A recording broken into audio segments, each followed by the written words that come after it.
नमस्कार दोस्तों, स्वागत है आप सभी का हिंदी महासागर में। आज हम पढ़ने वाले हैं साना साना हाथ जोड़ी।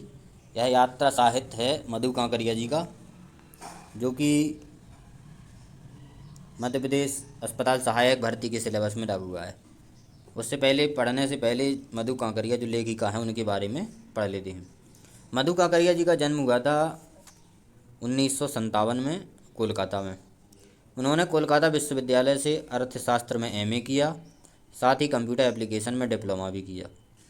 उनकी प्रमुख रचनाएं देखी जाएं तो पत्ताखोर उनका उपन्यास है, जो कि बहुत प्रसिद्ध हुआ।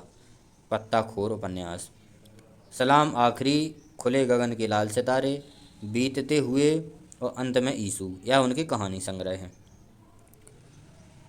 तो पत्ताखोर उनका उपन्यास है जो कि प्रसिद्ध हुआ, और सलाम आखिरी, खुले गगन के लाल सितारे, बीतते हुए, अंत में ईसु, यह उनके कहानी संग्रह हैं।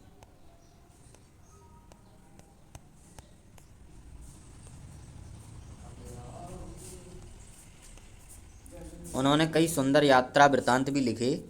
मधु कांकरिया की रचनाओं में विचार और संवेदना की नवीनता मिलती है।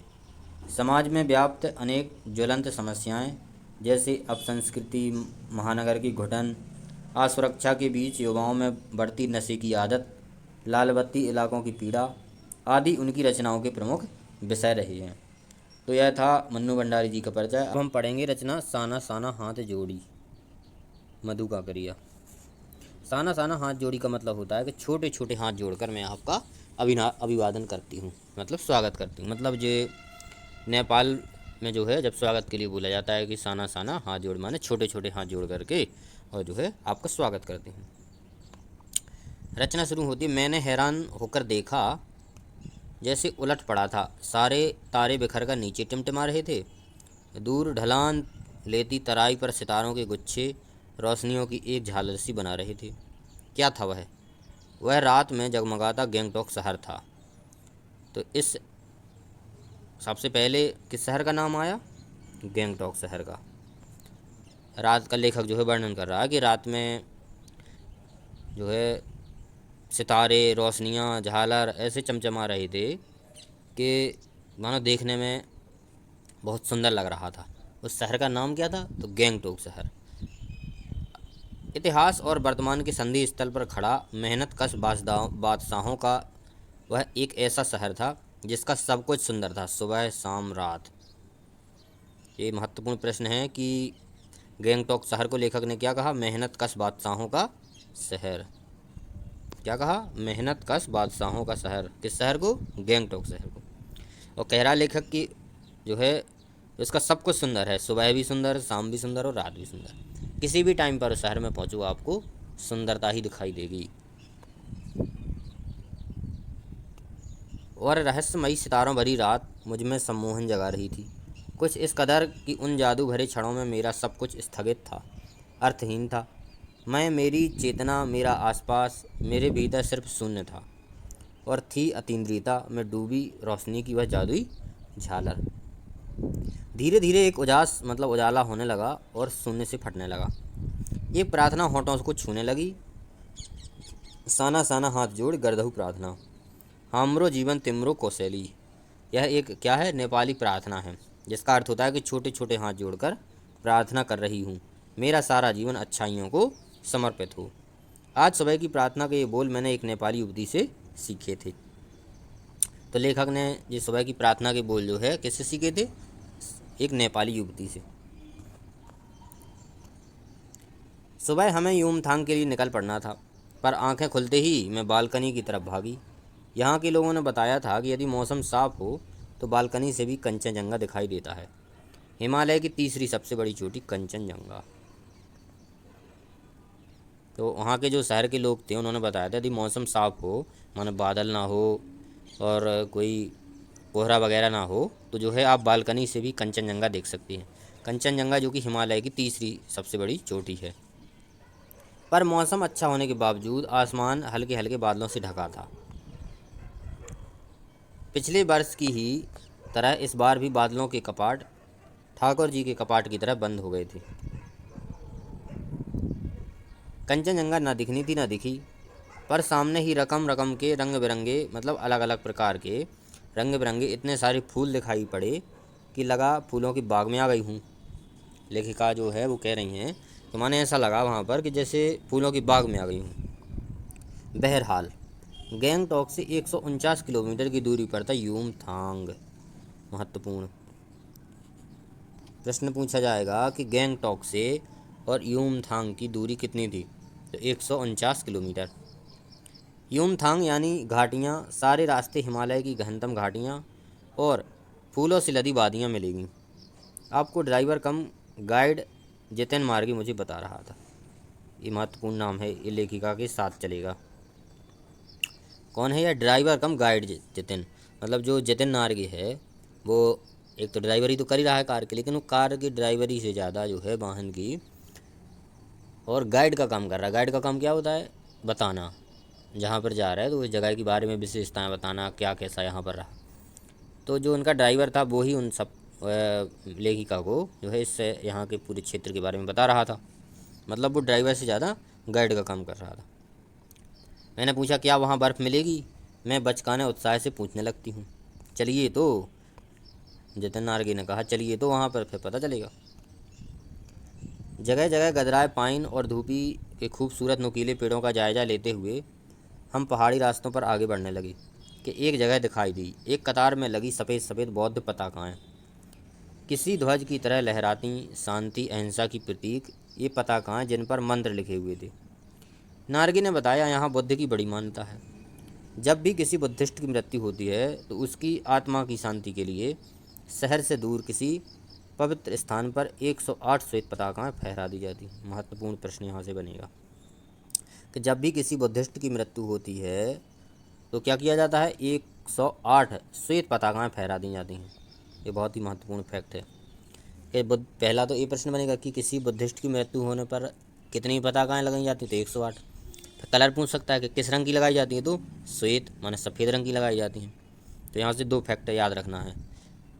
नहीं, इन्हें उतारा नहीं जाता, ये धीरे धीरे अपने आप ही नष्ट हो जाती हैं। और एक बार वो लग गई तो फिर उनको निकाला नहीं जाता, धीरे धीरे धीरे धीरे वो स्वयं ही नष्ट हो जाती हैं।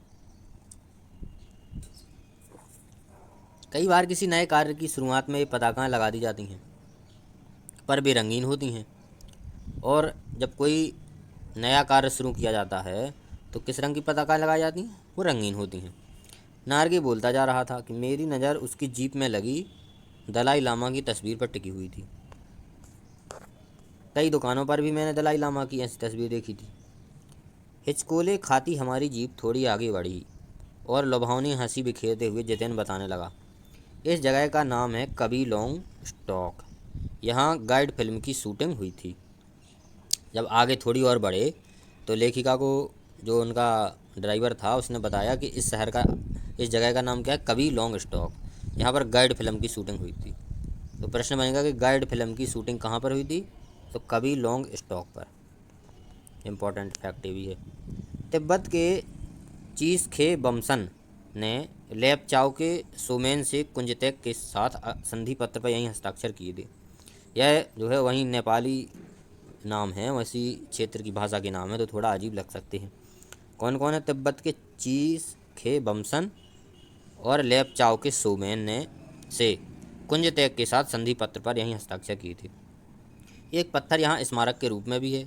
लेपचा और भूटिया सिक्किम की इन दोनों स्थानीय जातियों के बीच चले सुदीर्घ झगड़े के बाद शांति वार्ता का शुरुआती स्थल।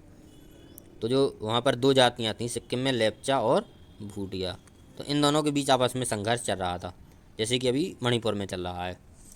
तो उसी प्रकार से यहाँ पर फिर धीरे धीरे उनमें शांति बनाने के लिए यही स्थान पर जो है एक संधि पत्र पर हस्ताक्षर किए गए थे। उन्हीं रास्तों पर मैंने देखा एक कुटिया के भीतर घूमता चक्र।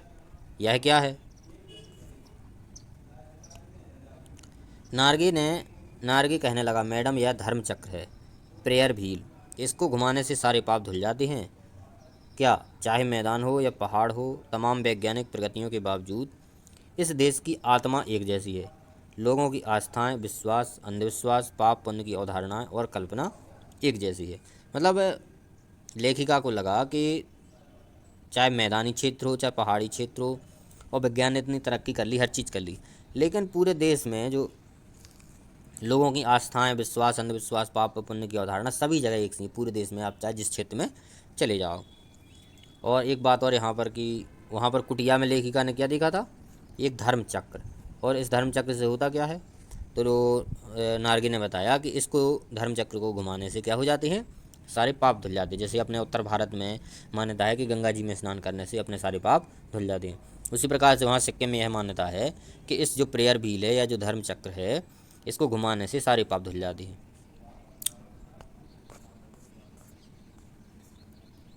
रफ्ता रफ्ता हम ऊंचाई की ओर बढ़ने लगे। बाजार, लोग, बस्तियां पीछे छूटने लगे। अब परिदृश्य से चलते चलते स्वेटर बुनती नेपाली युवतियां, पीठ पर भारी भरकम कार्टून ढोते बोने से दिखते बहादुर नेपाली ओझल हो रहे थे। मतलब धीरे धीरे पहाड़ की ओर बढ़ रहे थे, तो जो आबादी वाला क्षेत्र वो कम होता जा रहा था। अब नीचे देखने पर घाटियों में ताश के घरों की तरह पेड़ पौधे के बीच छोटे छोटे घर दिखाई दे रहे थे। हिमालय भी अब छोटी छोटी पहाड़ियों के रूप में नहीं, वरन अपने विराट रूप एवं वैभव के साथ सामने आने वाला था। ना जाने कितने दर्शकों, यात्रियों, तीर्थाटानियों का काम में हिमालय पल पर परिवर्तित। हिमालय, तो हिमालय को क्या कहा उन्होंने, पल पल परिवर्तित, मतलब बदलता रहता है। और देखते देखते रास्ते वीरान, सकरे, जलेबी की तरह घुमावदार होने लगे। जैसे जैसे पहाड़ी की चोटी पे चढ़ने लगे तो रास्ते वहाँ पे सकरे और छोटे होने लगे। हिमालय बड़ा होते होते विशालकाय होने लगा। घटाएं गहराती गहराती पाताल नापने लगीं। वादियाँ चौड़ी होने लगी। बीच बीच में करिश्मे की तरह रंग बिरंगे फूल शिद्दत से मुस्कुराने लगे। उन भीमकाय पर्वतों के बीच और घाटियों के ऊपर बने संकरे कच्चे पक्के रास्तों से गुजरते यूं लग रहा था जैसे हम किसी सघन हरियाली वाली गुफा के बीच हिचकोले खाते निकल रही हो। मतलब लेखिका को ऐसे लग रहा था उन घाटियों में जैसे हम कहीं में अच्छी हरियाली जो है छाई हुई हो, वहाँ से उनमें बीच में लुढ़कते उड़कते जा रही हो।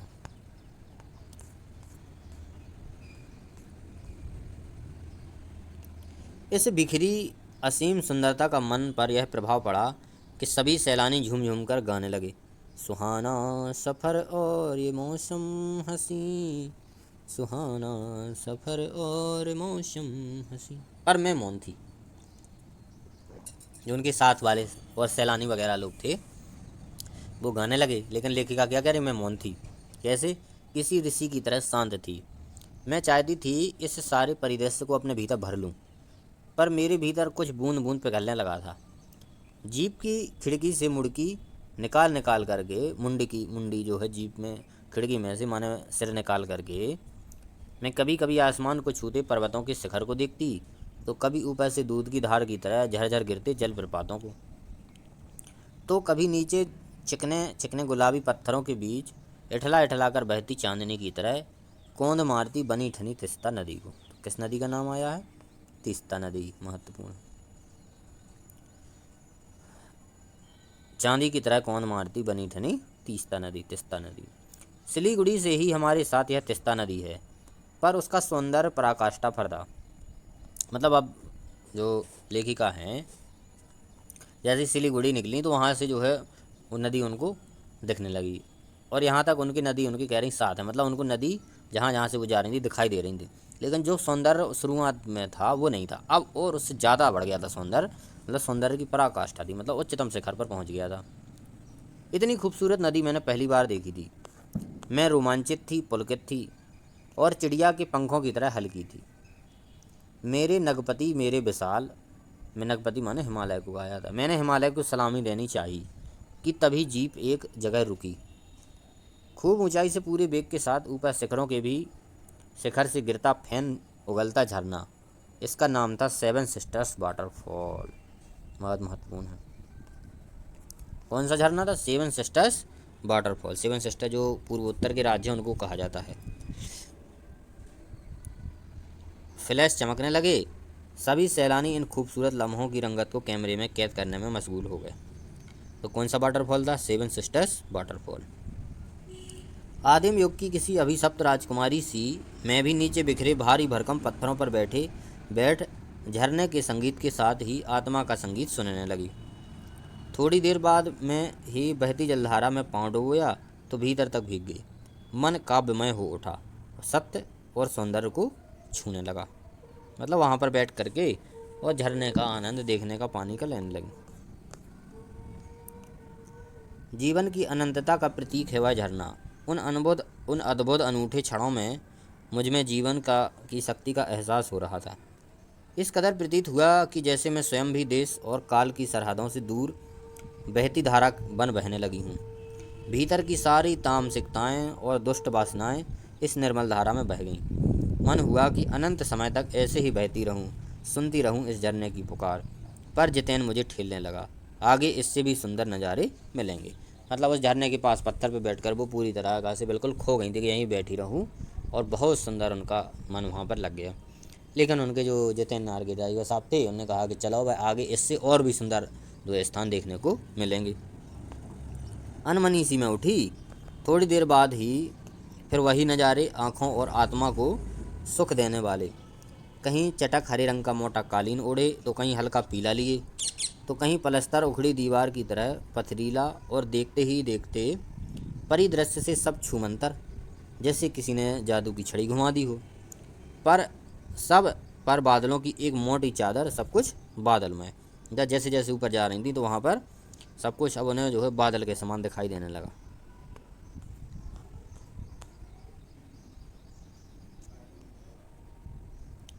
चित्रलिखित सी मैं माया और छाया के इस अनूठे खेल को भर भर आंखों देखती रह जा रही थी।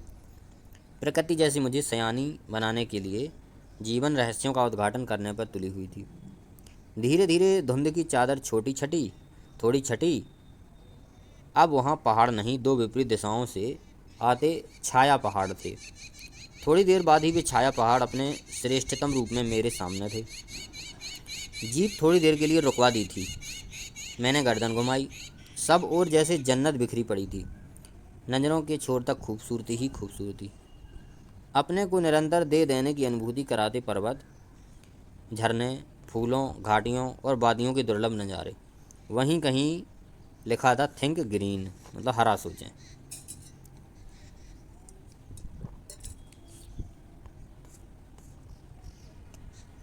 आश्चर्य। पल भर में ब्रह्मांड में कितना कुछ घटित हो रहा था। सतत प्रवाहमान झरने, नीचे बेग से बहती तिस्ता नदी, और सामने उठती धुंध, ऊपर मंडराते आवारा बादल, मध्यम मध्यम हवा में हिलोरे लेते प्रियता रूडोडेंड्रो के फूल। तो किस फूल की चर्चा हुई है? रूडोडेंड्रो। रूडोडेंड्रो। सब अपनी अपनी लय तान प्रवाह में बहते हुए। चैरवैती चैरवैती। चैरवैती का अर्थ है चलते रहो, चलते रहो।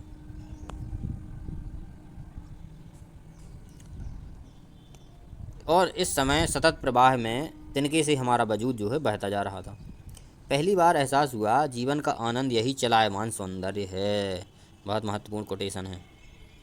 क्या कहा लेखिका ने? क्या लगा उनको एहसास हुआ कि जीवन का जो आनंद है यही चलायमान सौंदर्य है। एक जगह बैठने से जीवन का कोई आनंद आपको नहीं मिलने वाला। संपूर्णता के उन क्षणों में मन इस बिखरे सौंदर्य से इस कदर एकात्म हो रहा था कि भीतर बाहर की रेखा मिट गई थी। आत्मा की सारी खिड़कियां खुलने लगी थीं। मैं सचमुच ईश्वर के निकट थी। सुबह सीखी प्रार्थना फिर ऊँटों को छूने लगी थी। साना साना हाथ जोड़ी कि तभी वह अतीन्द्रिय संसार खंड खंड हो गया। वह महाभाव सूखी टहनी सा टूट गया।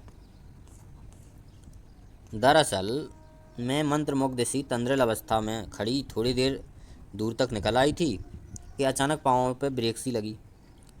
जैसे समाधिस्थ भाव में नृत्य करती किसी आत्मलीन नृत्यांगना के नुपुर अचानक टूट गए हों। मैंने देखा इस अद्वितीय सौंदर्य से निरपेक्ष कुछ पहाड़ी औरतें पत्थरों पर बैठी पत्थर तोड़ रही थीं। गुथे आटे सी कोमल काया पर हाथों में कुदाल और हथौड़ी, कईयों की पीठ पर बंधी डोको डोको मतलब बड़ी टोकरी कहा जाता है वहाँ की भाषा में डोको, और अपन कहेंगे बड़ी टोकरी। मैं उनके बच्चे भी बंधे हुए थे। तो जो पीठ पर जो बड़ी बड़ी टोकरी बनी थी उनमें बच्चे थे। उस कुदाल को भरपूर ताकत के साथ ज़मीन पर मार रही थी। मतलब जैसे ही उन्होंने देखा कि कुछ औरतें पहाड़ पर पत्थर तोड़ रही हैं और पीठ पर जो है कुछ औरतें जो है बड़ी बड़ी टोकरियाँ बांधे जिसमें उनके बच्चे भी जो है बांधे हुए हैं और पूरी ज़ोर से उन पत्थरों को तोड़ने में लगी हुई हैं। जैसे ही लेखिका ने यह सब देखा तो उनके पैर जैसे अचानक से रुक से गए। इतने स्वर्गीय सौंदर्य, नदी, फूलों, वादियों और झरनों के बीच भूख, मौत, दैन्य और जिंदा रहने की यह जंग, मातृत्व और श्रम साधना साथ साथ। मतलब मातृत्व माने माता का कार्य भी कर रहे हैं, पीठ पर बांधे हुए बच्चे को, और श्रम साधना मतलब खाने के लिए मेहनत भी करनी पड़ेगी, कार्य भी करना पड़ेगा। तो मातृत्व और श्रम साधना दोनों साथ साथ महिलाएं कर रही। वहीं पर खड़े BRO बोर्ड रोड और ऑर्गेनाइजेशन का एक कर्मचारी से मैंने पूछा कि यह क्या हो रहा है। जैसे ही यह देखा उन्होंने महिलाओं को काम करते हुए तो उनको बहुत कौतूहल हुआ, और वहाँ पर एक BRO का जो है बॉर्डर रोड ऑर्गेनाइजेशन का एक कर्मचारी था, उनने पूछा। उसने चुहलबाजी के अंदाज में बताया, जिन रास्तों से गुजरते हुए आप हिम शिखरों से टक्कर लेने जा रही हैं, उन्हीं रास्तों को ये पहाड़ियाँ चौड़ा बना रही हैं। मतलब उन्होंने कहा कि जिस रास्ते से तुम आई हो ना, लेखिका से कहा उस अधिकारी ने, कि जिस रास्ते से आप आई हैं उसी रास्तों को जो महिलाएं जो है क्या कर रही हैं, चौड़ा बना रही हैं। उन्होंने कहा बड़ा खतरनाक कार्य होगा यह। मेरे मुँह से अकस्मात निकल गया। वह संजीदा हो गया। कहने लगा, पिछले महीने तो एक की जान भी चली गई थी। बड़ा दुस्साध्य कार्य है पहाड़ों पर रास्ता बनाना। पहले डायनामाइट से चट्टानों को उड़ा दिया जाता है, फिर बड़े बड़े पत्थरों को तोड़ मोड़ कर एक आकार के छोटे छोटे पत्थरों में बदला जाता है। फिर बड़े से जाले में उन्हें लंबी पट्टी की तरह बिछाकर कटे रास्तों पर बाड़े की तरह लगाया जाता है। जरा सी चूक कि सीधा पाताल प्रवेश। और तभी मुझे ध्यान आया, इन्हीं रास्तों पर एक जगह सिक्किम सरकार का बोर्ड लगा था, जिस पर बड़े बड़े अक्षरों में लिखा था, ever wondered to who defied death to build these roads. मतलब वहाँ पर एक बोर्ड लगा था सिक्किम सरकार का, उस पर लिखा हुआ था, क्या लिखा था अंग्रेजी में, ever wondered who defied death to build these roads. मतलब आप ताज्जुब करेंगे कि इन रास्तों को बनाने में लोगों ने मौत को झुठलाया है। एकाएक मेरा मानसिक चैनल बदला, मन पीछे घूम गया। इसी प्रकार एक बार पलामू और गुमला के जंगलों में मैं देखा था, पीठ पर बच्चे को कपड़े से बांधकर और पत्तों की तलाश में बन बन डुलती आदिवासी युवतियों। एक बार और उन्हें सब देख करके पुरानी याद आ गई कि एक बार मैंने जो पलामू के जंगल थे वहाँ पर मैंने देखा था कि जो आदिवासी महिलाएं हैं तो अपने बच्चों को पीठ पर बांध करके और पत्तों के लिए बन बन डोलती थीं। उन आदिवासी युवतियों के फूले हुए पाँव और इन पत्थर तोड़ती पहाड़ियों के हाथ में पड़े ठाटे एक ही कहनी कह रहे थे। मतलब जो फपोले पड़ जाते। आम जिंदगियों की कहानी हर जगह एक सी है। सारी मलाई एक तरफ, सारे आंसू, अभाव, यातना, वंचना एक तरफ। मतलब जो टॉप के पूंजीपति लोग हैं उनके लिए सारी मलाई, सारी सुख सुविधाएँ, और जो नीचे गरीब कमज़ोर मजदूर व्यक्ति हैं उनके पास आंसू, अभाव, यातना और सारे दुख जो है उन्हीं के हिस्से में आते हैं। और तभी मेरी सहयात्री मणि और जितेन मुझे खोजते खोजते वहाँ तक आ गए थे। इनकी सहयात्री कौन थी? मणि और जितेन, क्योंकि ये लेखिका जो है थोड़ा जीप से उतर करके और आगे पैदल ही निकल गई थी, तो उनके जो साथी थे मणि और जितेन उनको खोजते खोजते वहाँ तक पहुँच गए। मुझे गमगीन देख जितेन कहने लगा, मैडम ये मेरे देश की आम जनता है, इन्हें तो आप कहीं भी देख लेंगी। आप इन्हें नहीं, पहाड़ों की सुंदरता को देखिए जिसके लिए आप इतने पैसे खर्च करके आई हैं। ये देश की आम जनता ही नहीं, देश के जीवन का प्रति संतुलन भी है। ये बेस्ट एंड रिपेइंग है, कितना कम लेकर इस समाज को कितना अधिक लौटा देती हैं। मन ही मन मैंने सोचा। हम वापस जीप की ओर मुड़ने लगे। तभी मैंने देखा वे श्रम सुंदरियाँ किसी बात पर इस कदर खिलखिलाकर हंस पड़ी कि जीवन लहरा उठा और वह सारा खंडहर ताजमहल बन गया था। मतलब जैसे ही वो मुड़ी और जीप की तरफ जाने लगी तो उन्हें हंसी सुनाई दी, तो उन्हें पीछे मुड़ के देखा। अब पता नहीं किस बात पर जो है वो युवतियाँ इतनी मतलब प्रसन्न होकर हंस रही थीं कि वो स्थान भी लेखिका को ताजमहल के जैसा लगने लगा। हम लगातार ऊंचाइयों पर चढ़ते जा रहे थे। जितेन बता रहा था, अब हम हर मोड़ पर हेयर पिन बैंड लेंगे और तेज़ी से ऊंचाई पर चढ़ते जाएंगे। हेयर पिन बैंड के ठीक पहले एक पड़ाव पर देखा 7-8 वर्ष की उम्र के ढेर सारे पहाड़ी बच्चे स्कूल से लौट रहे थे और हमसे लिफ्ट मांग रहे थे। जितेन ने बताया, हर दिन 3-3.5 किलोमीटर की पहाड़ी चढ़ाई चढ़कर ये बच्चे स्कूल जाते हैं। तो कितनी चढ़ाई चढ़कर बच्चे स्कूल जाते हैं? 3 से 3.5 किलोमीटर के लगभग। और जो बच्चे हैं वो स्कूल जाते हैं पहाड़ों की चढ़ाई को। लेखिका ने किया, क्या स्कूली बस नहीं? मणि के पूछने पर जितेन हंस पड़ा। मैडम, यह मैदान ही नहीं, पहाड़ी इलाका है। मैदान की तरह यहाँ कोई भी आपको चिकना बर्फीला नहीं मिलेगा। यहाँ जीवन कठोर है।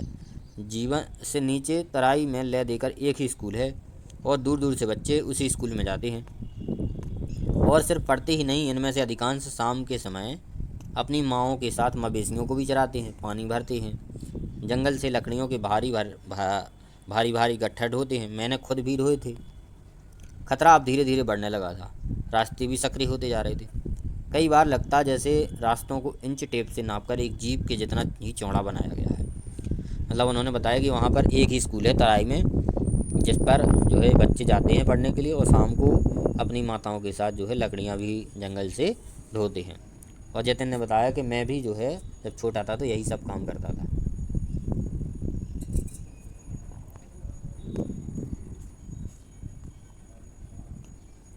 जरा भी संतुलन बिगड़े, इंच भर भी जीप इधर उधर खिसके तो हम सीधे घाटियों में। इन जगह पर रास्ते रास्ते जगह लिखी चेतावनियाँ भी हमें खतरों के प्रति सजग कर रही थीं। सामने ही लिखा था, धीरे चलाएं, घर में बच्चे आपका इंतज़ार कर रहे हैं। तो वहाँ पर क्या चेतावनी लिखी थी? पहाड़ पर कि धीरे चलाएं। महत्वपूर्ण बात है कि घर में बच्चे आपका इंतज़ार कर रहे हैं, क्योंकि यदि रोड बिल्कुल फिक्स से गाड़ी के बराबर इधर उधर हुई तो सीधे पाताल लोक में। थोड़ा आगे बढ़े कि फिर एक चेतावनी, be care man eater around. इस बार अंग्रेजी में लिखी हुई है। पर हमें नरभक्षी जानवर नहीं, दूध देने वाली आँख दिखे, काले काले ढेर सारी आँख। पहाड़ों पर गिरती बर्फ़ से प्राकृतिक ढंग से रक्षा करने वाले घने घने बालों वाली आँख। सूरज ढलने लगा था। हमने देखा कुछ पहाड़ी औरतें गायों को चराकर वापस लौट रही हैं। कुछ के सिर पर लकड़ियों की भारी भरकम गट्ठर थे। ऊपर आसमान फिर धुंध और बादलों से घिरा हुआ था। उतरती संध्या में जीप अब चाय के बागानों से गुजर रही थी। फिर एक दृश्य ने मुझे खींचा। नीचे चाय के हरे भरे बागानों में कई युवतियाँ बोकू पहने, बोकू मतलब जो सिक्किम का एक परिधान होता है, बोकू, इस शब्द को याद रखना, कि चाय के बागानों में युवतियाँ क्या पहने थी? बोकू, और चाय की पत्तियाँ तोड़ रही थीं। नदी की तरह उफान लेता उनका यौवन और श्रम से दमकता गुलाबी चेहरा। एक युवती के चटक लाल रंग का बोकू पहन रखा था। सघन हरियाली के बीच चटक लाल रंग डूबते सूरज की स्वर्णिम और सात्विक आभा में कुछ इस कदर इंद्रधनुषी छटा बिखेर रहा था कि मंत्रमुग्ध सी मैं चीख पड़ी थी। इतना अधिक सौंदर्य मेरे लिए असह्य था। मतलब एक युवती को उन्होंने देखा तो वो लाल रंग का बोकू पहने थी और इतना सुंदर वो लग रहा था कि लेखिका चौंक पड़ी, मतलब देख करके कि इतना सुंदर कोई कैसे हो सकता है। यूमथांग पहुंचने के लिए हमें रात भर लायुंग में पड़ाव लेना पड़ा था। गगनचुंबी पहाड़ों की तल में सांस लेती एक नन्ही सी शांत बस्ती लायुंग। सारी दौड़ धूप से दूर जिंदगी यहाँ निश्चिंत हो रही थी। तो यूमथांग पहुँचने से पहले वहाँ पर उन्होंने कहाँ पर बसेरा लिया? लायुंग नाम का जो एक बस्ती थी। कहाँ पर पड़ाव लिया? लायुंग में। और जाना कहाँ था? यूमथांग।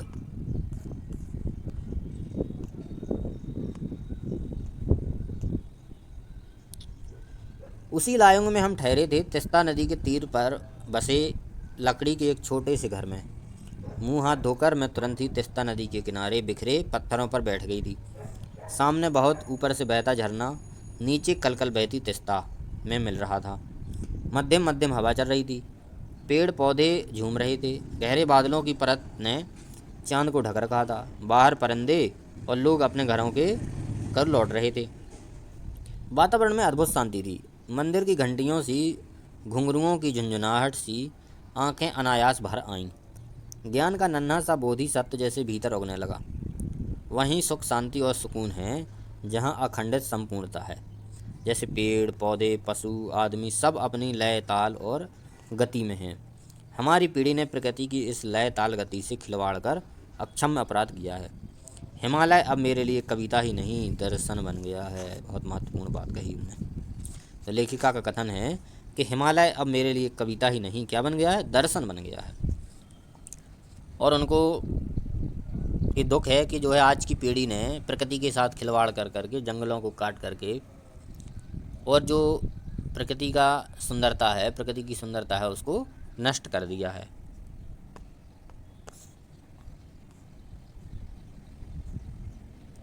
अंधेरा होने के पहले ही किसी प्रकार डगमगाती शिलाओं और पत्थरों से होकर तिस्ता नदी की धार तक पहुंची।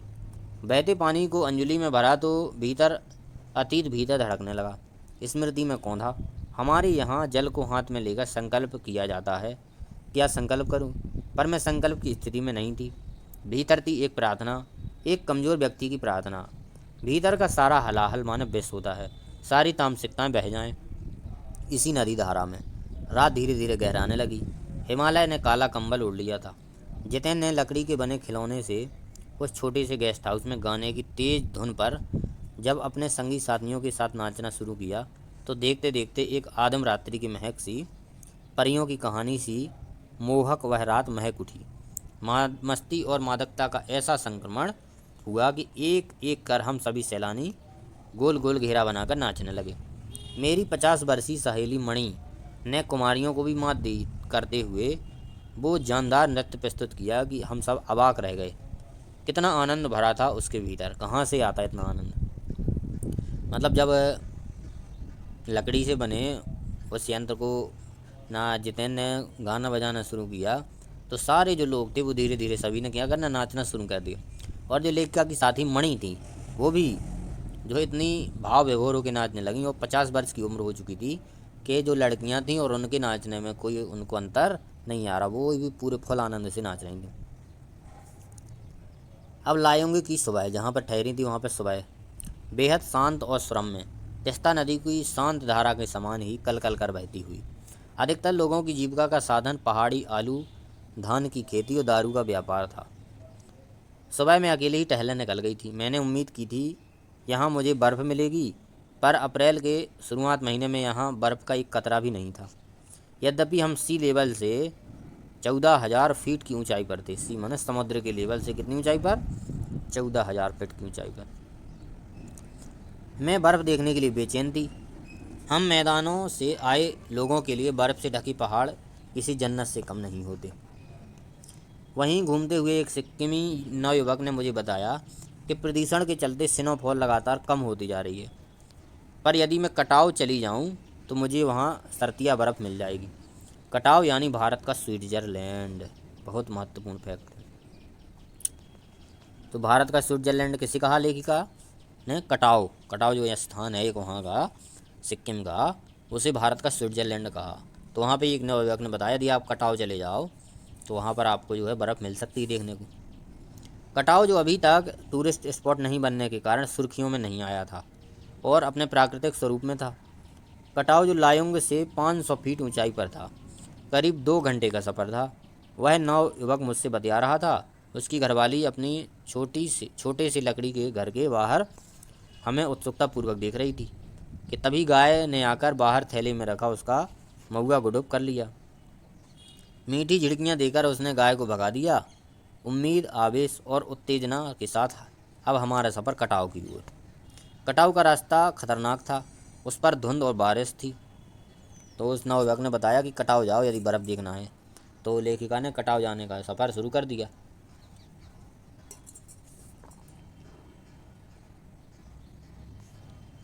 जितेन लगभग अंदाज से गाड़ी चला रहा था। पहाड़, पेड़, आकाश, घाटियाँ, सब पर बादलों की परत, सब कुछ बादलमय। बादलों को चीरकर निकलती हमारी जीप।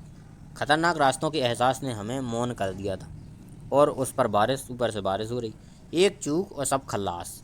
सांस रोके हम धुंध और फिसलन भरे रास्ते पर संभल कर आगे बढ़ती जीप को देख रहे थे।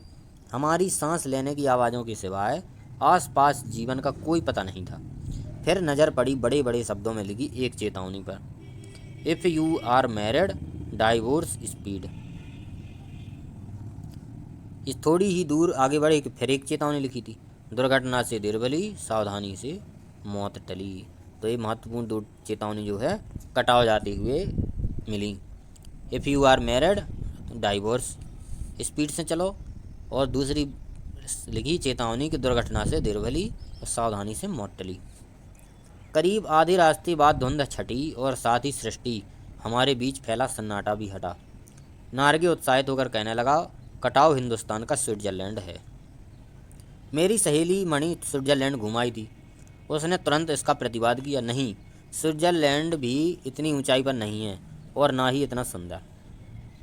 मतलब जो नारगी जतिन ने कहा कि यह कटाव हिंदुस्तान का स्विट्ज़रलैंड है, तो जो लेखिका के साथ उनकी सहेली थी मणि, उसने कहा कि नहीं, स्विट्ज़रलैंड भी इतनी ऊंचाई पर नहीं है और इतना सुंदर भी नहीं है। मतलब स्विट्ज़रलैंड से ज़्यादा सुंदर क्या है? कटाव। हम कटाव के करीब आ रहे थे क्योंकि दूर से ही बर्फ़ के ढके पहाड़ दिखने लगे थे। पास में जो पर्वत थे वे आधे हरे काले दिख रहे थे। लग रहा था जैसे किसी ने इन पहाड़ों पर पाउडर छिड़क दिया हो।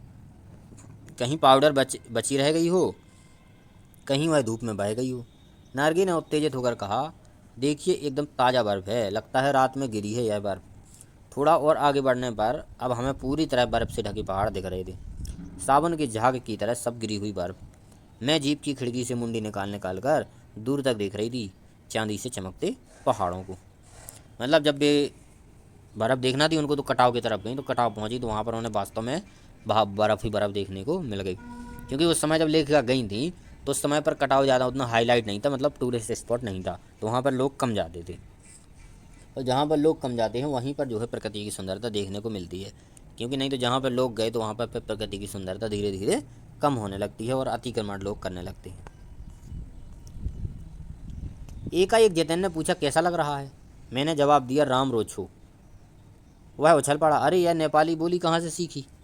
अपनी भाषा के गर्व से उसकी आंखें चमक उठीं, चेहरा इतराने लगा, और तभी किसी चमत्कार की तरह हल्की हल्की बर्फ एकदम महीन महीन मोती की तरह गिरने लगी।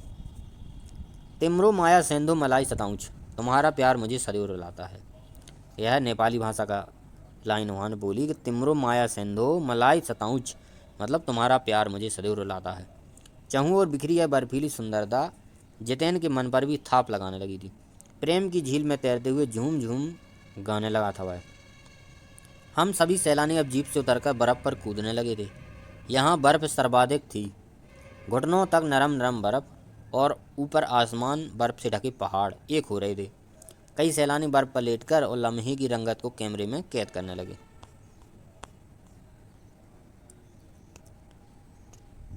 मेरे पाँव झन झन करने लगे थे, पर मन वृंदावन हो रहा था। भीतर जैसे देवता जाग गए थे। ख्वाहिश हुई कि मैं भी बर्फ़ पर लेटकर इस बर्फीली जन्नत को जी भर देखूं, पर मेरे पास बर्फ़ पर पहनने वाले लंबे लंबे जूते नहीं थे। तो लेखिका के पास क्या नहीं था? उनका भी मन हुआ कि जैसे ये लोग लेट रहे बर्फ़ पर मैं भी लेट जाऊं और कैमरे में कैद कर लूं इस दृश्य को। लेकिन लेखिका कह रही कि मेरे पास वो बर्फ़ पर पहनने वाले लंबे लंबे जूते नहीं थे। मैंने चाहा कि किराए पर ले लूं, पर कटाओ, युमथांग और झांगू लेक की तरह टूरिस्ट स्पॉट नहीं था। मतलब कटाव पहले युमथांग और झांगू लेक में क्या है, टूरिस्ट स्पॉट है, तो वहाँ पर सब कुछ मिल जाता है, दुकान वगैरह है, लेकिन यहाँ पर कुछ नहीं है। इस कारण यहाँ झांगू की तरह दुनिया भर की क्या एक ही दुकान भी नहीं थी। खैर, धनाधन फोटो खिंचवाने की बजाय मैं उस सारे परिदृश्य को अपने भीतर लगातार खींच रही थी, जिससे महानगर के डार्क रूम में इसे फिर देख सकूं। संपूर्णता के उन क्षणों में यह हिमशिखर मुझे मेरे आध्यात्मिक अतीत से जोड़ रहे थे। शायद ऐसी ही विभोर कर देने वाली दिव्यता के बीच हमारे ऋषि मुनियों ने वेदों की रचना की होगी। तो लेखिका क्या कह रही कि जिस प्रकार का वो दिव्य स्थान वहाँ पर देखा उन्होंने, तो उनका मानना है कि जो हमारे ऋषि मुनि थे उन्होंने वेदों की रचना भी इसी प्रकार से शांत एकांत दिव्य क्षेत्र में बैठ करके की होगी। जीवन सत्यों को खोया होगा, सर्वे भवन्तु सुखना का महामंत्र पाया होगा। अंतिम संपूर्णता का प्रतीक वह सौंदर्य ऐसा कि बड़ा से बड़ा अपराधी भी इसे देख ले तो क्षण भर के लिए ही सही करुणा का अवतार बुद्ध बन जाए। तो महत्वपूर्ण फैक्ट है कि करुणा का अवतार लेखिका ने किसे कहा है? तो बुद्ध माने महात्मा बुद्ध, गौतम बुद्ध जी को कहा है। और तभी दिमाग में कौंधा कि मिल्टन ने ईव की सुंदरता का वर्णन करते हुए लिखा है कि शैतान भी उसे देखकर ठगा सा रह जाता था और दूसरों का अमंगल करने की वृत्ति भूल जाता था। मैंने मणि से पूछा, क्या उसने पढ़ी है मिल्टन की वह कविता? पर मणि उस समय किसी दूसरे ही सवाल पर जूझ रही थी। वह एकाएक दार्शनिकों की तरह कहने लगी, ये हिमशिखर जल स्तंभ हैं पूरे एशिया के। तो लेखिका उससे कुछ और पूछ रही थी, और लेकिन वो जो उनकी सहेली मणि थी वो अलग ही सवाल में खोई हुई थी, और उसने कहा कि यह हिमशिखर जो है, जो पहाड़ हैं बर्फ़ के, यह पूरे एशिया के लिए जल स्तंभ हैं। ये महत्वपूर्ण फैक्ट है। देखो प्रकृति भी किस नायाब ढंग से सारा इंतजाम करती है। सर्दियों में बर्फ़ के रूप में जल का संग्रहण कर लेती है, और गर्मियों में पानी के लिए जब त्राही त्राही मचती है तो ये बर्फ़ शिलाएँ पिघल पिघल कर जलधारा बने हमारे सूखे कंडों को तरावत तक पहुंचाती हैं। कितनी अद्भुत व्यवस्था है जल संचय की। तो उनकी सहेली ने क्या कहा कि जो बर्फ़ के पहाड़ हैं, प्रकृति भी कितनी मतलब नायाब ढंग से व्यवस्था करती है कि सर्दियों में जो बर्फ़ है उसके बर्फ़ के रूप में पानी को क्या कर लेती है, एकत्रित कर लेती है। और जब गर्मियों में पानी पानी के लिए त्राही त्राही मचती है, सभी जगह हाहाकार मचता है, और तो ये जलधाराएँ जो है जो पिघल कर क्या बन जाती हैं, जो बर्फ़ के हिमशिखर जलधाराएँ बन जाती हैं और लोगों के जो है प्यास बुझाती हैं। मणि ने अभिभूत हो माया माथा नवाया, जाने कितना ऋण हम पर इन नदियों का और शिखरों का। उन्होंने उस पहाड़ की तरफ अपना माथा नवाया और कहा कि जाने कितना ऋण है जो है हमारे ऊपर नदियों का व हिम शिखरों का। संसार कितना सुंदर, स्वप्न जागते उन लम्हों में मैंने सोचा। पर तभी उदासी की एक झीनी सी परत मुझ पर छा गई। उड़ते बादलों की तरह पत्थर तोड़ती उन पहाड़ों का ख्याल मुझे फिर आ गया। आत्मा की अनंत परतों को छीलता हुआ हमारा यह सफ़र थोड़ा और आगे बढ़ा कि तभी देखा कि इक्की दुक्की फौजी छावनियाँ हैं। ध्यान आया यह बॉर्डर एरिया है, थोड़ी दूर पर ही चीन की सीमा है। एक फौजी से मैंने कहा, इतनी कड़कड़ाती ठंड में, उस समय लगभग तापमान होगा -15 डिग्री सेल्सियस, आप लोगों को तकलीफ़ तो होती होगी। एक ले जो वहाँ पर सैनिक था बॉर्डर के पास, तो उससे लेकर ने पूछा कि इतनी कड़कड़ाती ठंड में आप लोगों को तो बहुत तकलीफ़ होती होगी। लेकिन वह सैनिक हंस दिया, एक उदास हंसी। आप चैन की नींद सो सकें इसलिए हम यहाँ पहरा दे रहे हैं। बहुत महत्वपूर्ण बात कही सैनिक ने कि आप जो है चैन की नींद सो सकें इसीलिए हम लोग यहाँ पर पहरा दे रहे हैं। और उसने कहा फेरी भेटुला, मतलब फिर मिलेंगे। फेरी भेटुला वहीं का एक जो है भाषा का शब्द है। कहते हुए जितेन ने जीप चालू कर दी। थोड़ी देर बाद फिर देखी एक फौजी छावनी जिस पर लिखा था we give our today for your tomorrow. मन उदास हो गया, भीतर कुछ पिघलने लगा। महानगर में रहते हुए कभी ध्यान ही नहीं आया कि जिन बर्फीले इलाकों में बैसाख के महीने में भी 5 मिनट में ही हम ठिठुरने लगते हैं, हमारे ये जवान पौष माघ में भी, जबकि सिवाय पेट्रोल के सब कुछ जम जाता है और तैनात रहते हैं। जिन सकरे घुमावदार और ख़तरनाक रास्तों से गुजरने भर से हमारे प्राण कांप उठते हैं, उन रास्तों को बनाने में कितने जीवन अपनी मियाद के पूर्व ही ख़त्म हो गए। मेरे लिए यह यात्रा सचमुच ही एक खोज यात्रा थी। पूरा सफ़र चेतना और अंतरात्मा में हलचल मचाने वाला था। बहरहाल अब हम लायोंगे वापस लौटकर फिर युमथांग की ओर चल पड़े। जितेन कुछ दिन पूर्व ही नेपाल से ताज़ा ताज़ा आया था। युमथांग की घाटियों में एक नया आकर्षक और जुड़ गया था, ढेरों ढेर प्यूता और रूडोडेंड्रो के फूल। जितेन बताने लगा, बस 15 दिनों में ही देखिएगा पूरी घाटी फूलों में इस कदर भर जाएगी, लगेगा कि फूलों की सेज रखी हुई है। यहाँ रास्ते अपेक्षाकृत चौड़े थे, इस कारण खतरों का एहसास कम था। इन घाटियों में कई बंदर भी दिखे, कुछ अकेले तो कुछ बाल बच्चों के साथ। तो वहाँ पर और कौन भी दिखा? बंदर। बहरहाल घाटियों, वादियों, पहाड़ों और बादलों की आंख मिचोली दिखाती पहाड़ी कबूतरों को उड़ाती हमारी जीप सब युमथांग पहुँची तो हम थोड़े निराश हुए। बर्फ़ से ढके कटाव के हिम शिखरों को देखने के बाद युमथांग थोड़ा फीका लगा, और यह भी एहसास हुआ कि मंजिल से कड़ी कहीं ज़्यादा रोमांचक होता है मंजिल का सफ़र। ये बहुत महत्वपूर्ण बात कही लेखिका ने कि मंजिल से कहीं ज़्यादा होता है, रोमांचक होता है मंजिल का तक का सफ़र। बहरहाल युमथांग में चिप्स बेचती एक सिक्किमी युवती से मैंने पूछा, क्या तुम सिक्किमी हो? उसने कहा, नहीं, मैं इंडियन हूँ। सुनकर बहुत अच्छा लगा। उन्होंने एक बच्ची से सिक्किम में पूछा, क्या तुम सिक्किमी हो? लेकिन लड़की ने क्या जवाब दिया कि नहीं, मैं इंडियन हूँ। मतलब वहाँ के जो लोग हैं बहुत ज़्यादा देशभक्त हैं। इस बात से उन्हें एहसास हुआ लेखिका को। सिक्किम के लोग भारत में मिलकर बहुत खुश हैं। जब सिक्किम स्वतंत्र रजवाड़ा था तब टूरिस्ट उद्योग इतना नहीं फूला फला था।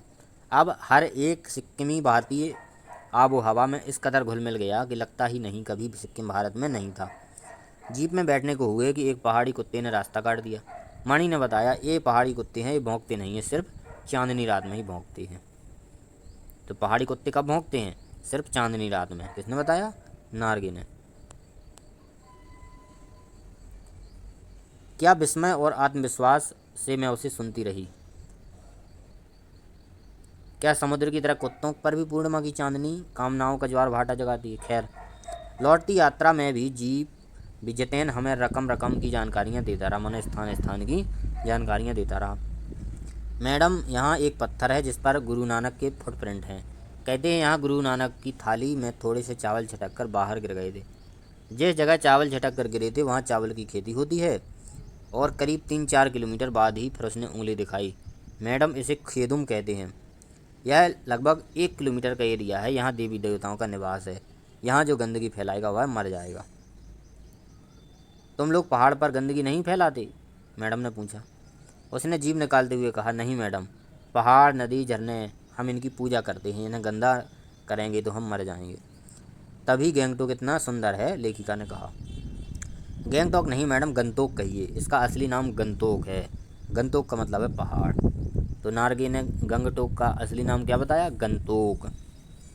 मैं कुछ पूछती कि वह फिर चालू हो गया। मैडम, युमथांग की पहले टूरिस्ट स्पॉट नहीं था। युमथांग भी जो है पहले, जैसे कटाव टूरिस्ट स्पॉट नहीं है, उसी तरह युमथांग भी पहले टूरिस्ट स्पॉट नहीं था। यह तो सिक्किम जब भारत में मिला उसके बाद भी कई वर्षों बाद भारतीय आर्मी के कप्तान शेखर दत्ता के दिमाग में आया कि यहाँ सिर्फ फौजियों को रखकर क्या होगा, घाटियों के बीच रास्ते निकाल कर इसे टूरिस्ट स्पॉट बनाया जाए। और आप देखिए कि अब रास्ते अभी भी बन रही हैं। तो एक और नाम आया महत्वपूर्ण कि शेखर दत्ता। किस कप्तान के मन में आया? भारतीय कप्तान शेखर दत्ता, आर्मी के कप्तान हैं, क्रिकेट के नहीं। तो उनके दिमाग में आया कि यहाँ पे फौजियों भर से रखने क्या होगा, बढ़िया ऐसे टूरिस्ट स्पॉट बनाया जाए जिससे आमदनी होगी लोगों को।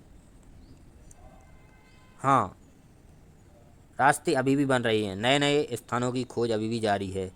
शायद मनुष्य की इसी असमाप्त खोज का नाम सौंदर्य है। मन ही मन में कहती हूँ, जीप आगे बढ़ने लगती है और यहीं पर समाप्त हो जाता है। तो यह मधु कांकरिया जी का आपको कैसा लगा, रचना कैसी लगी? यदि वीडियो पसंद आया तो लाइक करें, कमेंट करें और चैनल पर नए हैं तो सब्सक्राइब जरूर करें। धन्यवाद।